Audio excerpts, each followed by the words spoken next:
You can see the cab corner is getting a little soft here, and under the rocker it's getting a little soft. The inner rocker, floor, cab mount and stuff looks really solid. So to do this repair, I really need to remove the box. And so that's kind of what started this, and then I thought, well, maybe I'll dig a little deeper and do a few more things with the truck as I go along. And I'll end up, looks like I'll remove the cab as well during the Cummins 12 valve swap.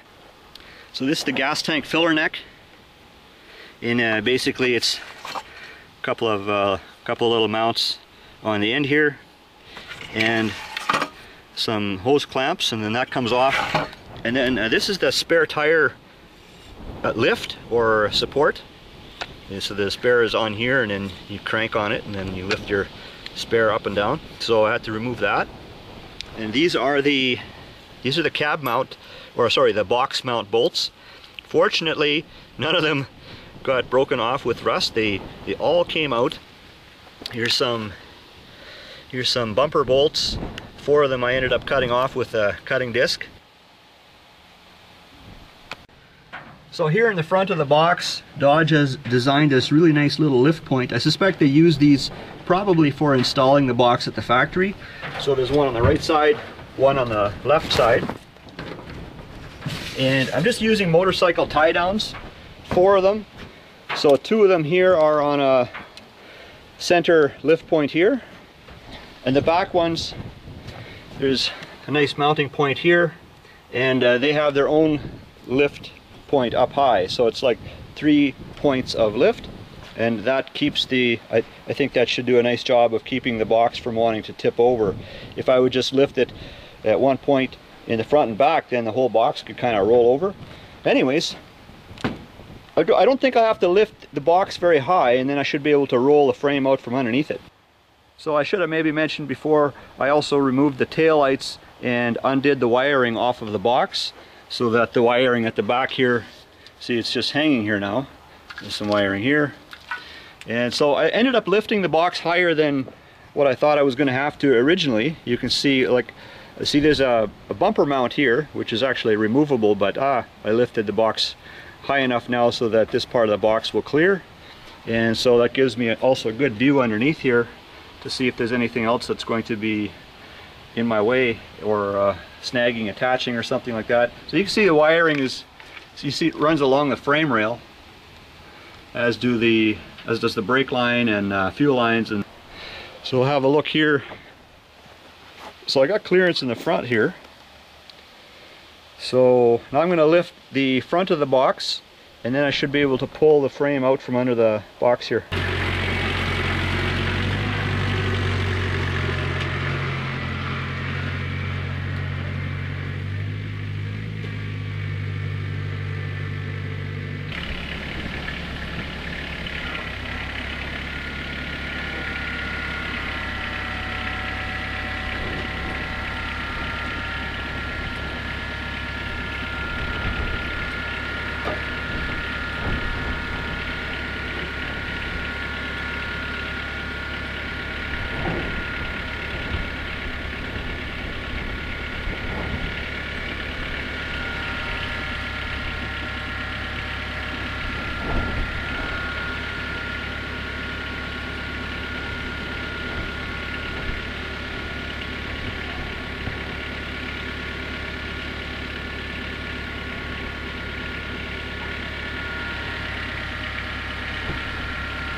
So now I'm going to lower the box down onto this wooden transport skid, and then the box can be put away into storage or moved.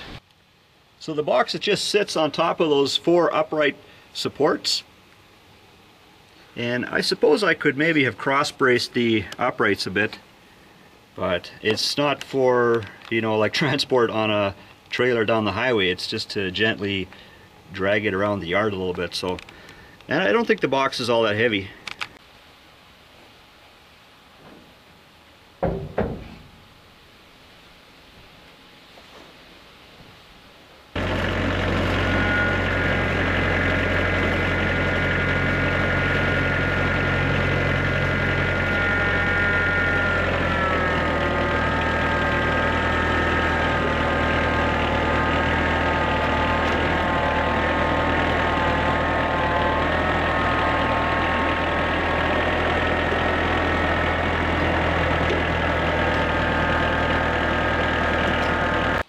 So the passenger side cab corner is just starting. You see a little bubble right there.